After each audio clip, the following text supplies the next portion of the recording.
Purihin po natin ang Panginoon. Ako po yung nagpupuri, nagpapasalamat dahil sobra-sobra pong pagpapala ang binigay ng Panginoon ngayong month of April 2026. Na kung paano nag-start pa lang po yung April 2026, habang umaten po kami sa lugar ng Morong and Angono, sabi po ni Pastor Railing na within 7 days, may matatanggap kayong pagpapala. Na kung paano 3 days pa lang po nang sinabi niya pong iyon, may natanggap na po ako sa client ko na 7,000. And then after po noon, dahil nga po nun ay magpe-fiesta, may mga other na nagastos ko na po yung iba po ng pera. And then po, sa totoo lang po talaga, ay yung iba ko pong pera na gagamit po din po sa pag-aaral ko sa doctor dahil nga po, malaki po ng tuition ko sa doctorate. Kasi nga po sa La Consolacion po ako nag-aaral. Mahal po talaga doon kasi po bigatin po ang mga teacher. Ang mga teacher po ay mga regional director, sa San Beda, mga part-time. Basta po mga bigatin po ang mga teacher na kung paanong dito ko po naranasan na mag-aral simula 8 p.m. hanggang 3 a.m. na talagang kung tatayo lang ako pagka iihi. Kumbaga na doon po talaga yung disiplina na to the extent na parang susuko na po yung katawan ko.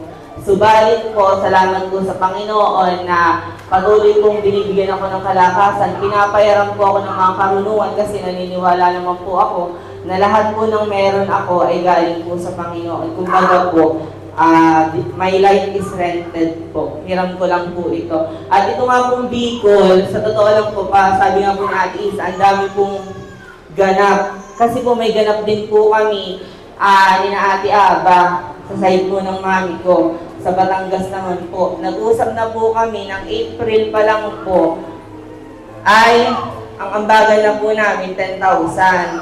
Magkakamag-anak, mag-outing nga po kasi. Ay sabi ko po sa mami ko, mami kayo na lang ang sumama ng daddy para yung budget. Ano po na ba? Ako po kasi nagbabudget lahat. Kumbaga po, tinitingnan ko po kasi yung savings ko, nakupugan ko na lang po. Pero totoo po noon, wala pa rin po talaga akong kapit. Kahit po nung sinasabi po kung sumama po sila dun sa outing. Ay sabi ko po sa mami at daddy ko, mapapapiliin ko kayo. Sasama kayo sa outing, kayo na lang dalawa ng mami at daddy. Kami ni Anika sasama ng dalawa sa Bicol. Kasi nga po gusto kong hatiin yung pera. Pero, pinapili ko po yung mga mami ko. Sabi ko, pag sumama kayo sa Batangas sa outing dahil ang budget ay hati lang, hindi na kayo sasama sa Bicol. Kasi nga po, pupunta po naman ako ng Ilocos ng 4 na araw after po ng crusade. Ay may budget din po ako noon kasi nga po. Pero nung nag-chat po sa akin si Pastor, wala pa po talaga akong copy noon kahit isa nung kahit po piso. Siguro po mga 2,000 kasi nga po di po ako nag-uubos ng pera. Pero hindi pa rin po talaga sapat. Kasi nga po, alam ko kung may darating na pera na magbabayad ko kung may magbabayad ng client ko na almost 35,000. Subalit nga po, syempre po di ba pagka po ganyong client base, may magsasabi po sa iyo na, sir, ano po, may pangailangan po pala ako na na gagastos, hindi po ako makakapagbayad. Subalit habang palapit po ng palapit yung sa Bicol, dasal na po kami, dasal ng mami ko, sabi ko, mami, 10 days na lang. Wala pa tayong copy. 2,000 pa lang naman ang savings ko. Sabi ko ganyan, di pray po kami ng pray araw-araw, tapos sinasabi ko po, money cometh in Jesus' name, money cometh in Jesus' name. To the extent na umiyak na po ako. Tapos kung sabi ko po sa mami ko, mami, kapag 1 week pa din, hindi dumadating inaantay kong pera, maglolong na ako ng 50,000 para sa crusade dahil nakasagot na tayo sa Panginoon, nasasama tayong family. Yun po talagang isip ko, maglolong na ako ng 50,000 para makasama sa Bicol if hindi dumating yung perang inaasahan ko. Subalit nga po, tapat ang Diyos na kung paano yung client ko na dalawa sa Ithan Elementary School mag-asawa, nagbigay po sa akin ng 15K nung April 15. Tapos, hindi ko po inaasahan na magkakaroon po ako ng client from international teacher sa China po nagtuturo. International math teacher po siya sa China. Na-refer lang po sa akin na to the extent na yung service ko po dumadating na po pala sa ibang bansa. Kaya nagpapasalamat po ako kasi po, nung April 15 po, nagbigay po ka ate ko rin ng 10,000 sila po po ng tatlong inuna ko. Kasi nga po, baka po magtampo si Anika na sasabihin, siya na naman ang baka maiwan. Kaya sabi ko po kay ate ko rin, ang ilagay niyo po muna sa listahan, si Anika, daddy ko, mami ko, ako na po ang huli. Ako na po yung bahala. Na yung pa lang po, pinag-tentray ko pa rin po iyon. Kasi nga po, if ever man po na maabot ko po yung pera na pang Bicol, ang problema ko naman po ay pocket money. Kasi po, bang hirap kong sumama sa isang lugar na naranasan ko po dati noon, kabataan po ako, umattend po ako sa Angono, by faith lang po ang pag-attend ko noon, na kahit pamasahe lang ay sumasama ako na kagaya ni na Norman dati. Nararanasan ko yun, kaya magpatuloy lang din kayo. Na dati din nararanasan ko ng dimang nira para lang makasunod sa Angono. Dahil nga po wala pa po kaya na magtrabaho. Subalit po habang papalapit ang Bicol, lagi po nilang ina-announce para po kasing ang Panginoon, ay hindi po parang, totoo po talaga na ang Panginoon ay nangungusap sa kanyang sa mga ating mga pastors. Kasi po lagi po nilang sinasabi, within ganito, may matatanggap ka. Kumbaga, binibigyan nila ng araw ang Panginoon na within ganito, within 3 days, within ganito, may matatanggap ka. Basta po ako, nananampalataya lang na may matatanggap ako. Kasi po, yung pong iba kong client na i-chat ko na po. Kasi sabi ko, mapakapalan ng mukha ako, ma-i-chat na. Sabi ko, total naman, ako naman na nagagawa, ako naman na nagpapakahirap, ma-i-chat na. Para may pang-pocket money kami. And then po, nung po kasagsagan ng papalapit ng po Bicol, ang iniipon ko naman po, pang-pocket money ko po. Pang-pocket money po namin. Thank you Lord po kasi po nagbayad po din po yung client ko ng 10,000. Kaya po sunod-sunod po talaga yung pagpapala na aking nararanasan. Nakala ko po makakapag-loan na po ako para po sa Bicol. Subalit hindi po niya ako pinamalimos ng tinapay. Bagkus binigyan pa po niya ako ng budget para po sa Ilocos ko po na 4 days po. Na kung paano, doon nga po sa lugar ng Bicol, talaga pong na-challenge po ang aking discipline na sabi nga po naririnig ko po sa mga pinapastora Sonia, sa ating mga leaders, na responsibility po ay hindi po na aayon sa edad. But subalit yung responsibility po ay na hindi po bumabase sa edad, kundi bumabase sa kung paano matatanggapin yung responsibilidad na binigay po sa iyo. Kaya po, dito po naranasan yung parang talagang mapapa Lord, tulungan niyo po ako.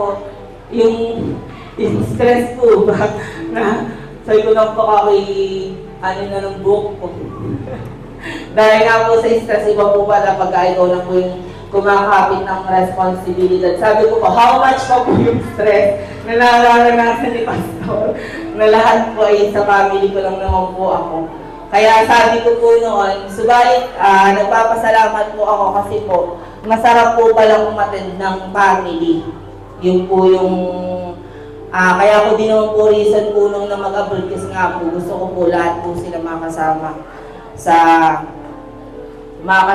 po sa gawain, sa lahat ng gawain po. Kasi po napakasarap po maglingkod sa Panginoon, nandun po yung peace, nandun po yung joy, and lahat po yung blessings dumadating po talaga.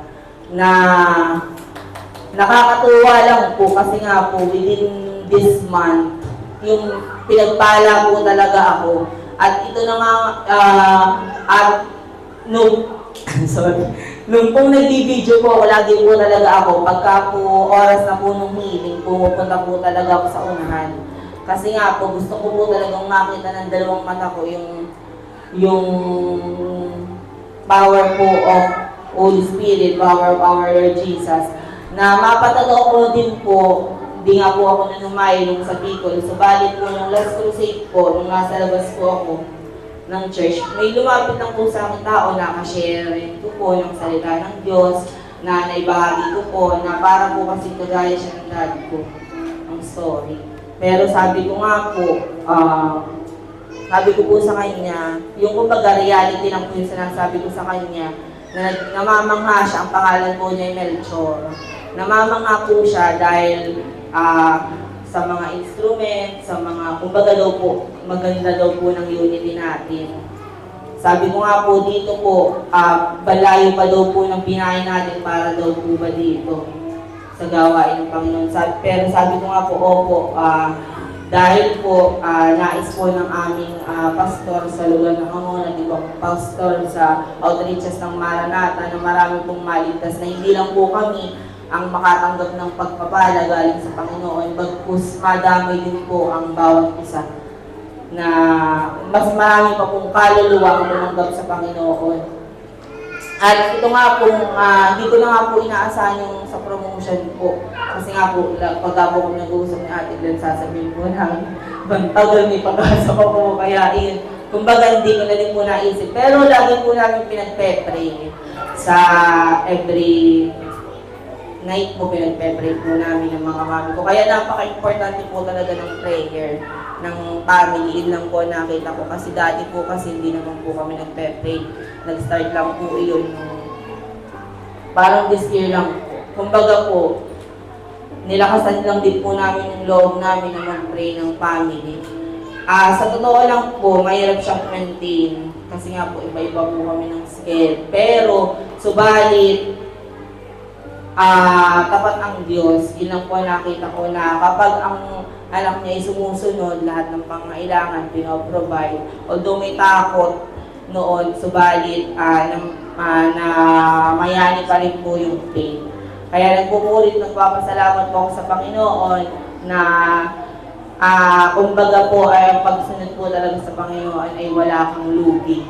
Ito po ang nakita ko, wala kang lugi. Bagkus, lagi ka pong pagpapalain.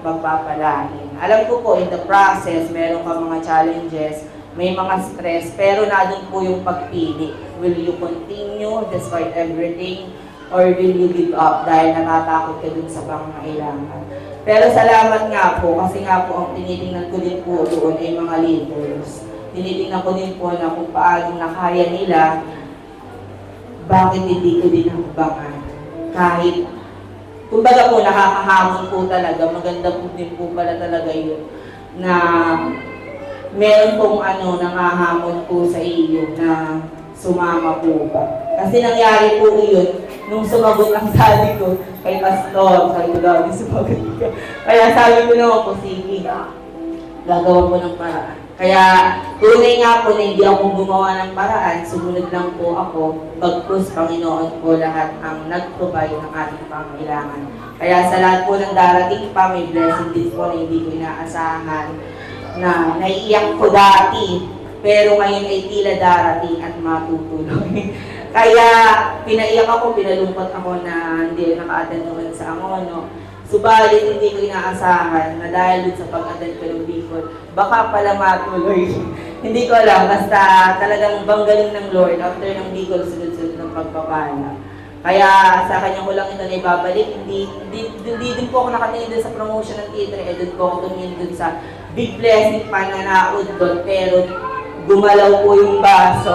Dahil noong after po ng Bicol, talagang pinaiyak ako noon, pero ngayon dumating na hindi ko sukat akala. Maraming salamat po, at saka to God be all the glory po.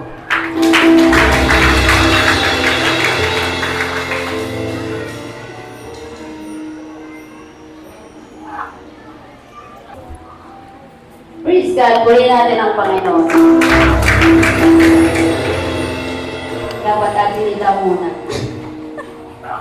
Ayan, nagpapasalamat ako sa Panginoon dahil sa mga ginawa niya sa buhay namin. Sa pamilya.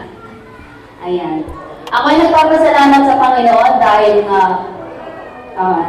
kami, pamilya ay nagiging bahagi sa mga kursada. Nakabahan ako. Ayan. So, yun nga po, month of March, nung sinasabi na, ay, magbibikol. Ayan, crusade. Kumbaga, dumating sa akin, limitadong kaisipan. Sabi ko, gastos eh.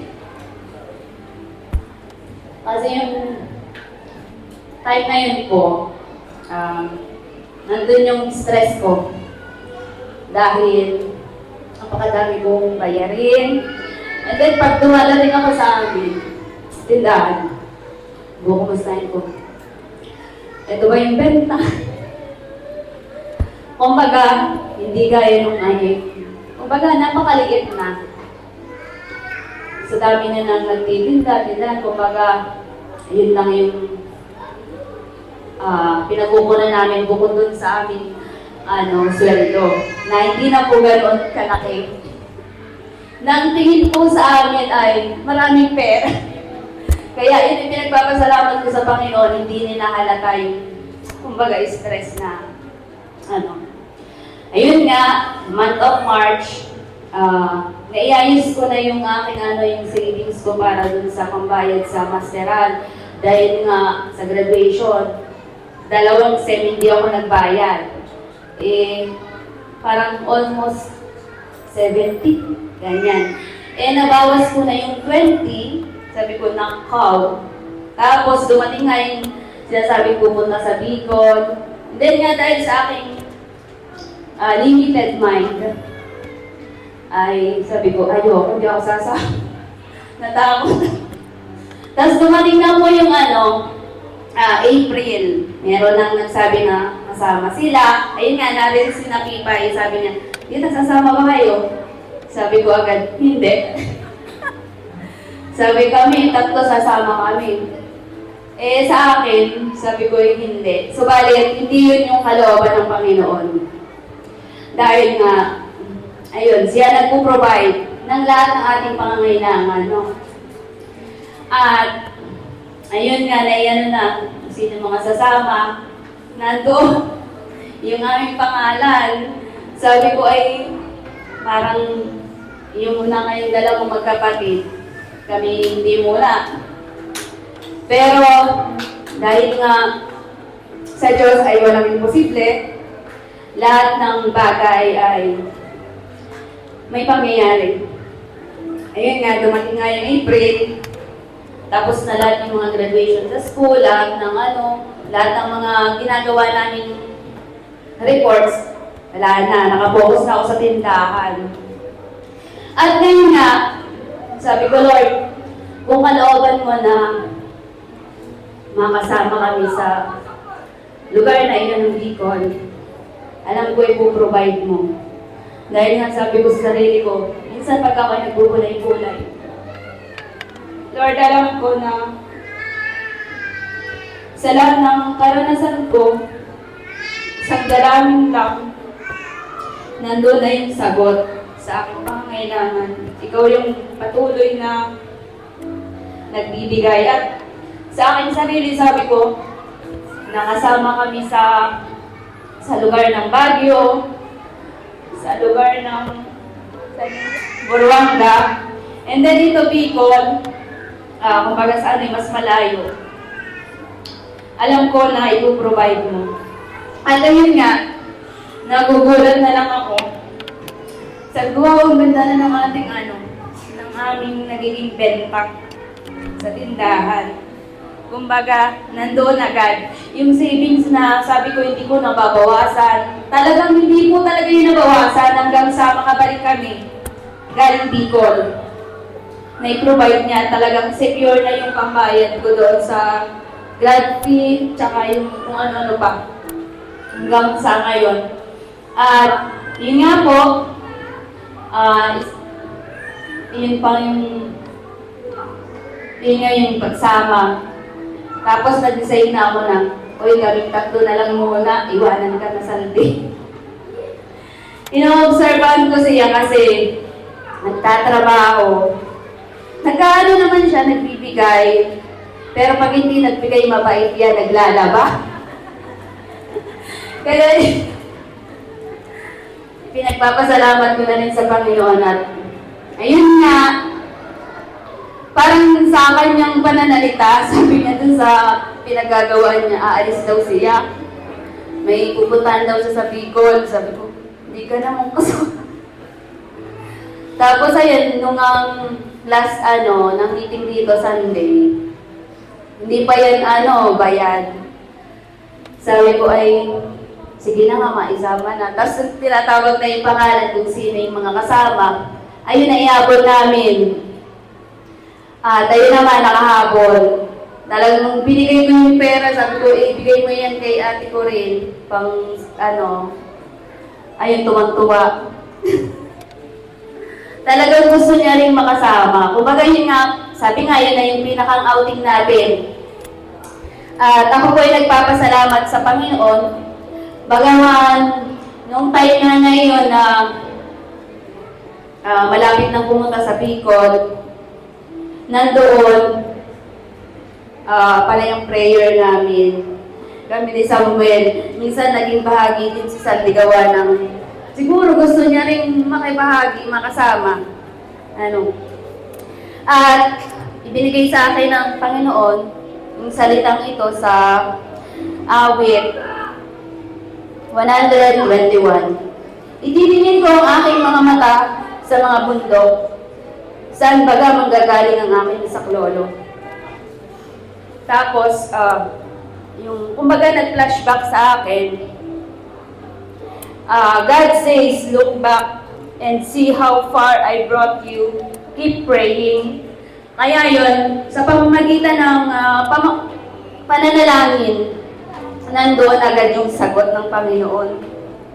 Walang imposible sa Diyos na ating pinaglilingkuran.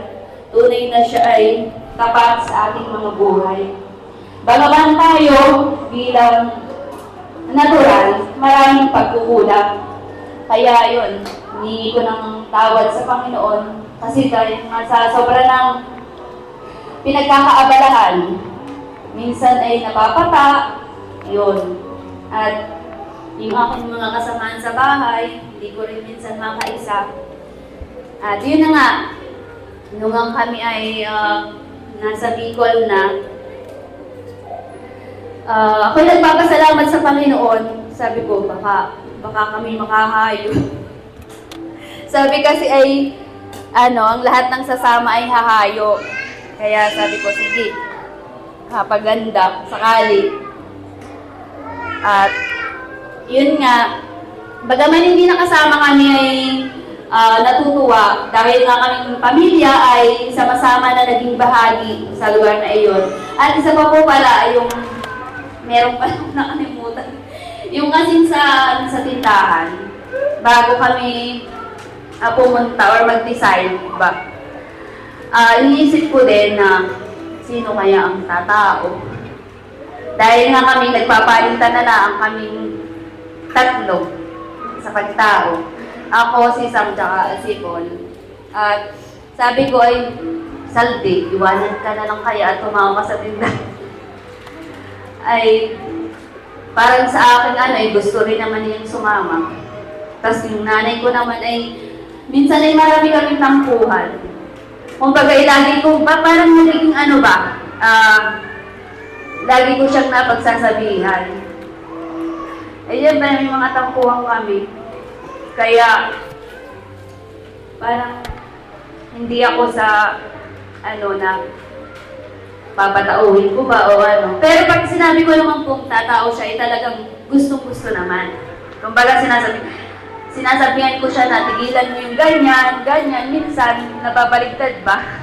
Kumbaga siya yung pinagsasabihan ko dahil yun nga kung ano yung mas magandang gawin sa ayun. At ako nagpapasalamat sa Panginoon dahil talagang yung time na aalis na, ay go naman talaga siya at siya ay tuwan-tuwa pa sa pagtao. Kaya ako ay nagpapasalamat sa Panginoon dahil kahit na yung bang siya ay naiwan, masasabi kong naging bahagi rin siya sa lugar ng Bicol. Dahil, kumbaga siya nagbigay ng oras para sa amin. Hindi lamang sa amin, kundi sa aming tinatangkilik. At yun nga, nung nga nasa lugar na ng Bicol, ako'y nagpapasalamat sa Panginoon. Dahil sa pagsasalita pa lang ni Kapitana, na dating konsyal pa lang noong unang pumunta doon sa Bicol, na ngayon ay naging kapitan, parang sa kanyang pagsasalita, nakakakilabot yung kumbaga sa aking sarili, parang andun lang kaagad yung Holy Spirit. Talagang, Bicol is for Christ. Ayan. At isa pa po, nung kami nandoon na, merong isang kabataang babae, palay kaanan ni Sam.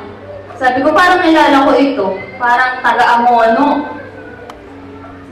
Pangalan si Natalie. Sabi ko, oo, naging estudyante ko eh. Nakangiti sa akin. Hindi ko kasi masyadong kilala kasi napakatahimik noon. Minsan ay naalala ko na dahil napapagalitan mo. Ayun talagang, sabi ko, ikaw pala yung taga-Amono, Ikaw yung naging estudyante ko noon bago mag-pandemic. Ayun, naging estudyante. Ngayon malaki na. Kaya hindi ko na masyadong kilala. Sabi ko, hindi small world Dito tayo nagkita sa Bicol. Dito tayo nagtagpo. Napakagandang pagtatagpo dahil sa gawain ng Panginoon. At yun nga, ako'y nagpapasalamat dahil nga naging bahagi kami. Lahat ay na-provide ng Panginoon doon sa nakaraang 2 krusada na patuloy na pagtatagumpay ng Panginoon sa ating mga buhay. Kaya higit at higit tayo mag-expect ng himala sa Panginoon. To God be all the glory.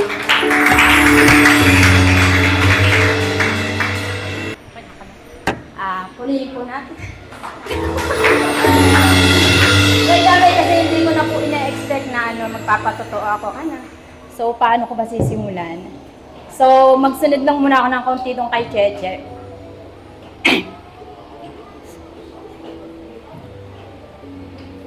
Kasi nung makita ko na hindi kasama si Saldi sa crusade, kasi nalungkot talaga ako.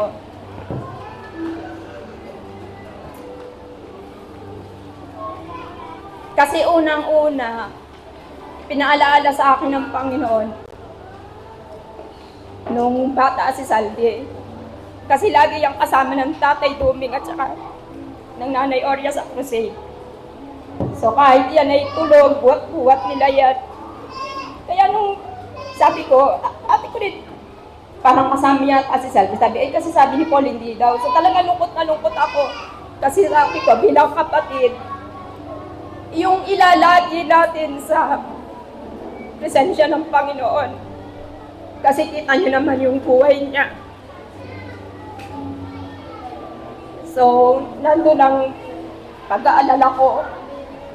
Ewan ko kung saan nang gagaling yun. Basta nag-aalala ko sa kanya na may iiwan siya.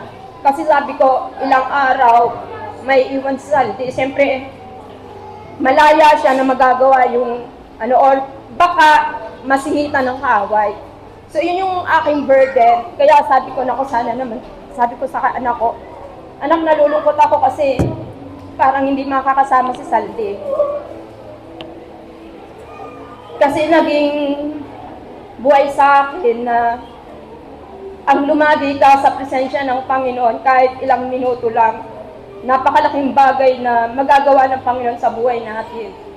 Kaya nung namang masabi ng kasama, yun nagalak ako kasi sabi ko, doon sa presensya ng Panginoon, makukulong siya. Ibig sabihin, walang kaaway na pwedeng gumalaw sa kanyang buhay. Kaya nagalak na ako nung sabihin kasama siya. So ayun, sinundan ko lang. So by the way, doon naman sa akin patotoo dahil sa totoo lang, nung masabi na may punta na sa Bicol, talagang inilagay ko na yung sarili ko sa cooking ministry. syempre, ano naman tayo eh. Ibig ko sabihin, bawat katawan, may kanya-kanyang parts. So, bawat parte ng katawan, mayroon niyang importanteng function na ginagawa. So, nung sabing Bicol, parang nag-backlash sa akin yung nangyari sa Buruanga. Kasi nga, sabi ko, nung nasa Buruanga, parang si Ate Bibi noon ng medyo pagod. Karay? So, siya yung naghuhugas ng mga kasirola, ganun-ganon. So, habang kami nag-uusap ni Ate Corinne, nagkaroon kami ng sharing regarding nga dyan sa pagpunta sa Bicol. So, sabi ko, Ate Corinne, gawang kaya natin ng parang division of labor, para at least, syempre sa bawat pagsunod natin sa Panginoon, binibigyan tayo ng mga idea, concept, So, para mas maging magaan at mas maalwan sa bawat isa sa atin. So, sabi ko, bigyan kaya natin ng mga task. So, syempre, hindi naman ako pwede agad magdesisyon, kailangan ko i-submit. So, nung marinig ko sa kanya na dumadating din naman sa kanya yon, kasi sabi niya kami nga ni Tae, pag nasa crusade, dumahayo na kami, naghuhugas pa kami ng mga pinggan. So, sabi ko, di tama naman. So, binigyan naman niya ako ng sige, pahala ka ng kayo nakauray. Kaya naman, nung magbigay ako ng task, natutuwa ako dahil lahat naman ay, ginawa yung task nila. So, masaya kami sa cooking ministry, kami naman kang agree. Nagagala kami sa ginagawa namin kasi sa bawat gagawin natin, lagi nating isipin na hindi naman ito sa tao natin gagawin. Ito ay ginagawa natin sa Panginoon. At pag ito'y ginawa natin sa Panginoon, syempre, siya yung magbibigay ng reward sa atin. Katulad ng sinabi ko noon sa Buruanga, ang atin lang ditong puhunan ay yung kalinisan ng puso. So sa bawat kukunin nating responsibilidad, lagi natin unang iisipin, ito'y ginawa natin sa Panginoon. Kasi kung sa totoo lang, kung sa tao natin ito gagawin, nakakapagod. Mapapagod ka, ganun. Pero pag sa Panginoon mo ito ginawa, parang makikita mo, hindi ka napapagod, maligaya kang gumagawa. At katulad ng mga naranasan ng mga kaundo, ako din nung unang araw kasi hindi rin ako natulog nakailang, anong oras ba? Siguro, dahil na rin sa kakakapibaga. Pero hindi ko alam kasi nung unang araw, sabi ko, maglawlaw na ako sa kasi syempre sa mga dadating na, hindi na naman makakapagano kasi intindi na namin yung pagluluto, ganon. So pagpasok namin sa hindi talaga ako natulog, nakailang labas ako. So pag lumabas ako, iniikot ko yung mga bata na yan, sinecheck ko kung sinong kulang. So, titinan ko kasi kanya-kanyang kubo titinan ko sina Peter, kung sino kanyang kulang, so ganon.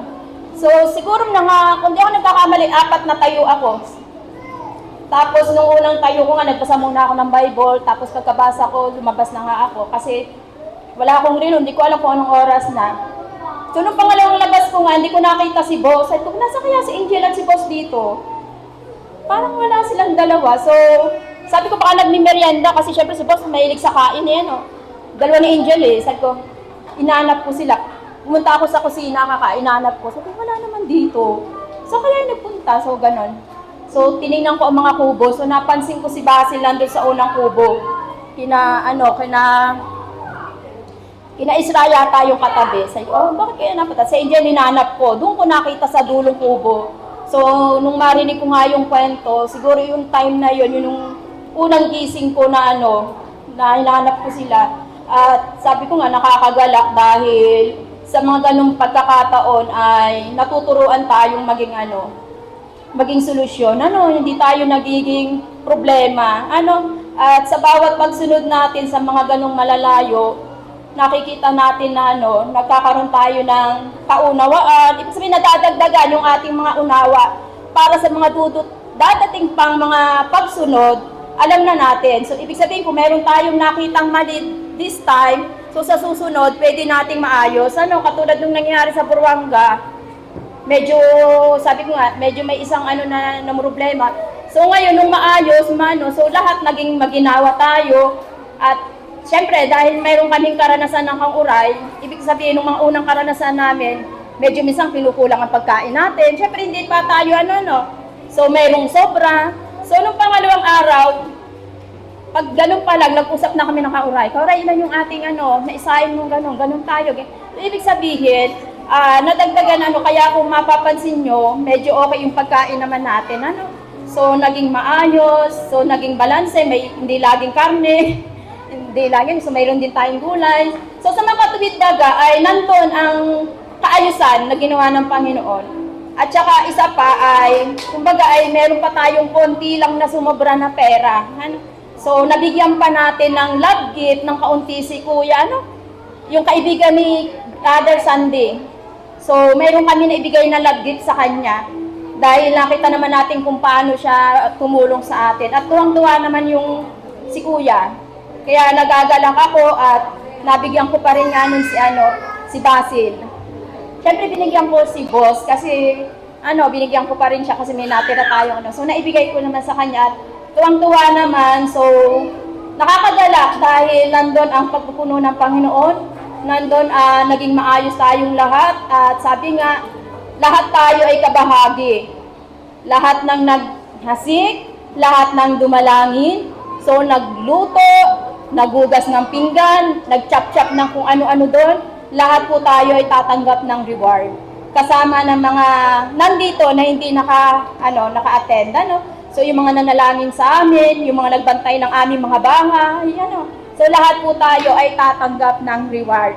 So sabi nga ni Risa, mag-expect tayo ng ating reward. Sabi nga, Lord, parang inisip ko, kayong magiging reward ko? Gusto ko maging reward yung hindi ko ina-expect. Siyempre doon natin mapapatunayan na talagang So, gusto mga nakatanggap na congratulations at para sa amin na naghihintay pa, patuloy tayong maghintay sa Panginoon at alam ko na best yung ibibigay na reward sa bawat isa sa atin. Purihin po ang Panginoon.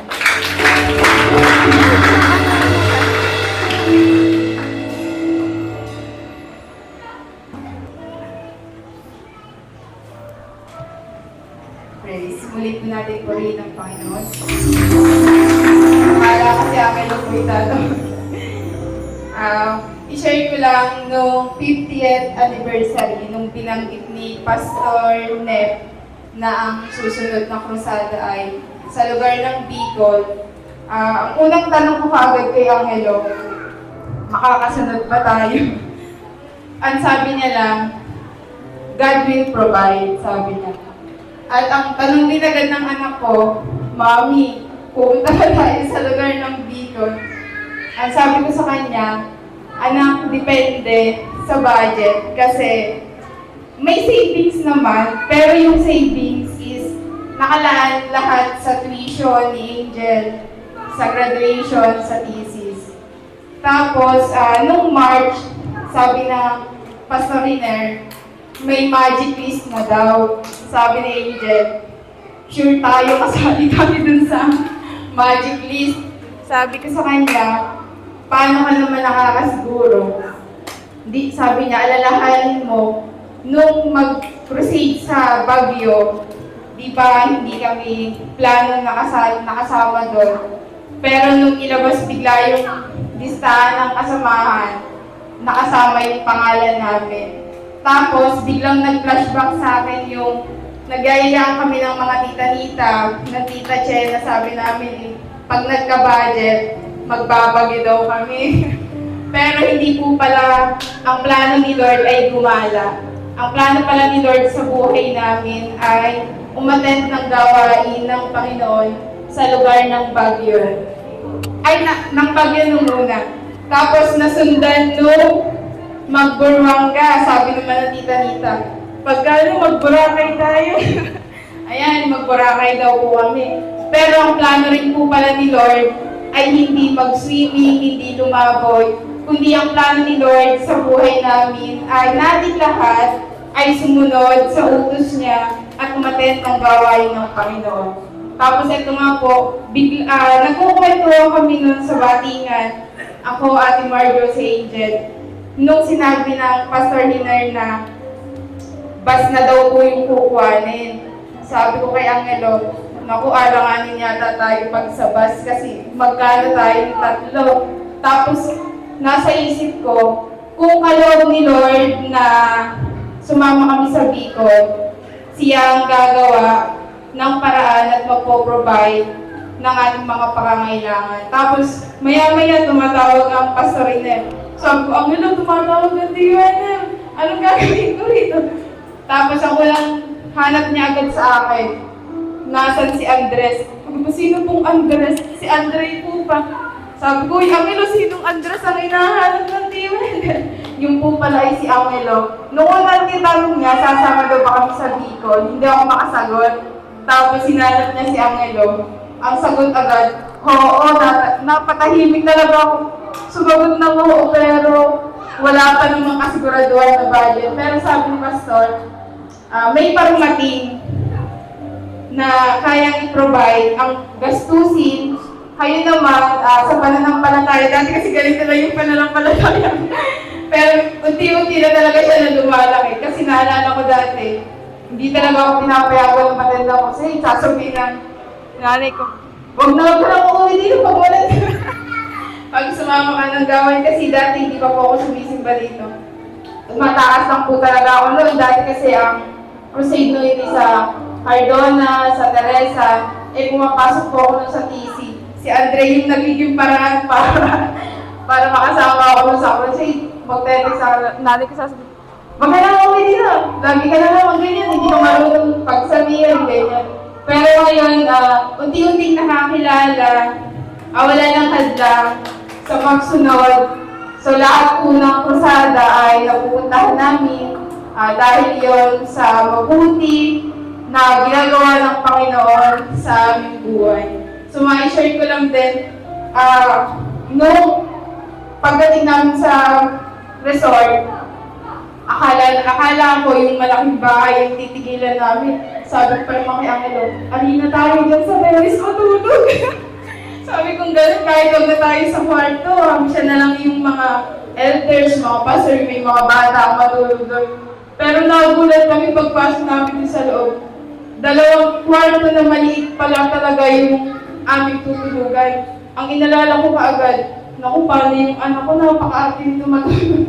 Kasi ultimo pumot, kailangan latag na latag sa kanya, pero nakita ko yung sakripisyo na ginawa ng Panginoon sa buhay niya. Talagang sabi niya, Mami, hindi ako dito sa kwarto matutulog, doon kami ni Kuya Isaac sa kubo, kahit wala kaming kulay, wala kaming latag. Natuwa naman ako sa kanya kasi nagbago na talaga yung pananaw niya sa buhay. Kasi talagang hindi mo yan makapatulog na kung papaano lang yung higaan. Tapos sabi ko kay Angelo, dito na lang din tayo matulog sa kubo. May dala naman akong isang ulan na maliit at saka kumot, tiyagain na, sabi kong gano'n. Tapos sabi niya, niyayaya ako ng Tito Kukit, lumipat daw tayo ng bahay. Isip ko naman, kung lilipat kami ng bahay, parang masyadong struggle tayo. Doon kami matutulog ng gabi, tapos pagkakain, lilipat kami doon sa resort, medyo malayo. Ayun, salamat sa Panginoon, nagtagumpay siya na mag-stay kami dun sa resort na tinitigilan namin na kahit talagang siksikan, hindi naman siksikan, pero talagang tiis sa pagtulog. Ang sabi nga, ang magtiis hanggang wakas ay maliligtas. Ayun na lang lagi ang sinasabi ko. Kasi kung talagang ang nais mo lang dun ay mamasyal, lumaboy, hindi ka magtitiyaga na doon ka matulog. Lalo na si Angelo, nandun lang sila sa labas. Yung higaan sa mga resort, nagtiyaga talaga siya, doon sila ni Boss Basi, na tatay Boss. Pero nung labasin ko nung madaling araw, nawala. Sabi na, hindi na raw nilang kinakaya yung lamig. And then, ayun, nung unang araw na crusade, nagulat ako dun sa bata na nag-iiniyak. Talaga yung hindi ko makalimutan na napanaginipan niya na may darating na magagawain. Tapos nung tinanong kung ilan yung bus na darating, saktong-sakto naman doon sa bus na dumating. Kaya napapaluha din ako, meron, hindi ako tumitingin kaya ngayon kasi baka pagtawa na naman. Napapaluha ako doon sa ginawa ng ng Panginoon. Tapos ilang bata yung nagpatotoo na nakita nila sa kalagitnaan ng Panginoon.